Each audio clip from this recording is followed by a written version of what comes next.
غلام رسول بن جاؤ، غلام محمد بن جاؤ، عشق رسول میں ڈھل جاؤ۔ نعرے لگانے سے صرف عاشق رسول بننا ہوتا تو پاگل تھا حسین جو سر نیزے پہ چڑھا دیا۔ دیوانی تھی آل رسول،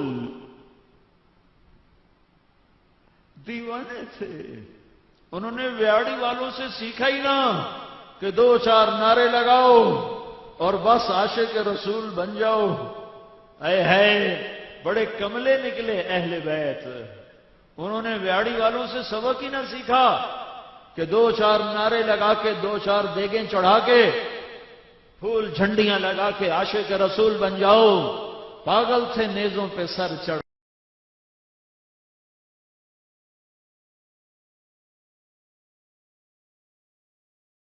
یہ سمجھا، بڑی توجہ کے ساتھ ایک بڑی قیمتی بات آپ تک پہنچانا چاہتا ہوں۔ کچھ لوگوں نے یہ سمجھا کہ جناب شاید سنیوں کو گھیرنے کے لیے اہل بیت کا ذکر کافی ہے۔ وہ تبلیغی جماعت کے امیر طارق جمیل صاحب کی نئی ایک کلپ آئی ہے، میں نے دیکھی، بڑا حیران ہوا میں۔ ان کو وہ سمجھانا یہ چاہتے تھے کہ کربلا کے اندر، توجہ ہے آپ کی، یہ میں اس لیے کہہ رہا ہوں کہ تاکہ اس میں سے کلپ کٹ جائے تو وہ لگ بھی جائے گا اس کی بکواس کے نیچے۔ وہ یہ سمجھانا چاہ رہے ہیں اپنی طرف سے، سمجھانا چاہ رہے ہیں کہ امام حسین رضی اللہ تعالیٰ نے عظیمت کی راہ اختیار کی ہے، تو آپ بھی عظیمت کی راہ اختیار کریں، صرف اوراد و وظائف کی طرف نہ لگ جائے بلکہ اس عظیمت کی طرف بھی آئے اور دین کی قربانی کی طرف بھی آئے، اور دین کا اصل مقصد اعلاء کلمت الحق کے لیے اپنی جان کو پیش کرنا ہے۔ یہ تو ثانوی بات ہے، اس مضمون کو سنی سمجھا سکتا ہے۔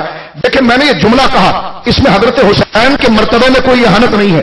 یہی بات جب خارجی سمجھانے لگا کہ جس کا تعلق جاننے سے تھا، ماننے سے نہیں تھا، عقیدت اور محبت میں نہیں تھا، جو نانا کے آگے کھڑے ہو کے سلام نہ پڑھ سکے وہ حسین کی محبت کا بیان کرے تو جھوٹا نہیں تو اور ہے کیا؟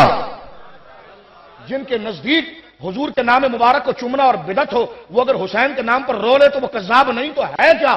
ہم نے کہا حسین کی محبت بیان کر کے تم سنی کو متاثر نہیں کر سکتے، کیونکہ حسین و ابو بکر کا مرتبہ خود سے نہیں ہے، یہ سارا حضور کی نالین کا صدقہ ہے۔ صحابہ کے نام پر اگر تم ریلی نکال لو تو تم ہمیں متاثر نہیں کر سکتے جب تک تم میلاد کے خلاف بکواس کرنا نہیں چھوڑو گے، اس لیے کہ صحابہ کی بذات خود کوئی حیثیت نہیں ہے، ان کی حیثیت اور قیامت جو ہے وہ گنبد خضرا کی مکی کی وجہ سے۔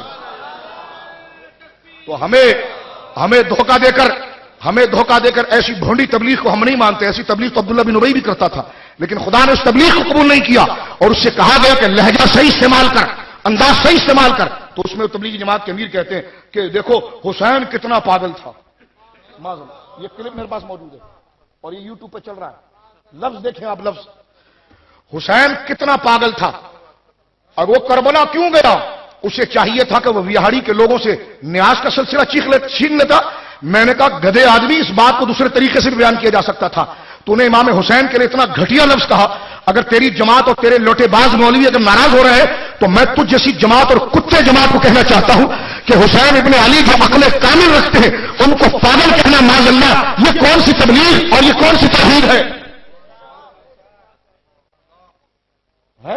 میں کہتا ہوں آج اسلامی ریاست ہوتی تو اس کتے کی زبان کاٹی جاتی، کہ تو حضرت حسین کے لیے پاگل کا لفظ بولتا ہے، تو لعنت بھیجتا ہے ایسی تبلیغ پر اور ایسی جماعت کے اوپر۔